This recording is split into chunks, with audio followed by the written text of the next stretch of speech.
حضرت قرہ رضی اللہ تعالیٰ عنہ سے روایت ہے، اللہ کے رسول صلی اللہ علیہ وسلم نے فرمایا، میری امت کے ایک گروہ کو ہمیشہ اللہ تعالیٰ کی مدد حاصل رہے گی، ان کی مدد نہ کرنے والا ان کا کچھ بگاڑ نہ سکے گا تاہاں کہ قیامت قائم ہو جائے۔ سننے ابن ماجہ حدیث نمبر 6۔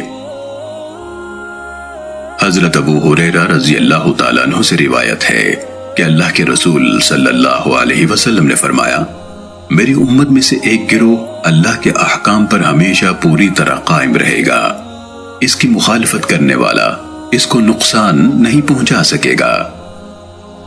سننے ابن ماجہ حدیث نمبر 7۔ حضرت ابو عنبہ خولانی رضی اللہ تعالیٰ عنہ سے روایت ہے، یہ وہ صحابی ہیں جنہوں نے رسول اللہ صلی اللہ علیہ وسلم کے ساتھ دونوں قبلوں کی طرف نماز پڑھی ہے۔ انہوں نے فرمایا، میں نے رسول اللہ صلی اللہ علیہ وسلم سے سنا، آپ فرماتے تھے، اللہ تعالیٰ اس دین میں ہمیشہ نئے پودے لگاتا رہے گا اور ان سے اپنی اطاعت میں کام لیتا رہے گا۔ سننے ابن ماجہ حدیث نمبر 8۔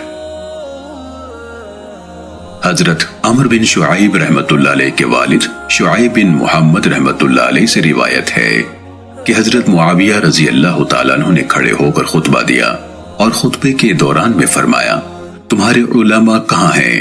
تمہارے علماء کہاں ہیں؟ میں نے رسول اللہ صلی اللہ علیہ وسلم سے سنا ہے، آپ فرماتے تھے، قیامت قائم نہ ہوگی مگر میری امت کی ایک جماعت لوگوں پر غالب رہے گی، انہیں کوئی پرواہ نہیں ہوگی کہ کوئی ان کو ذلیل و خوار کرے یا ان کی مدد کرے۔ سننے ابن ماجہ حدیث نمبر 9۔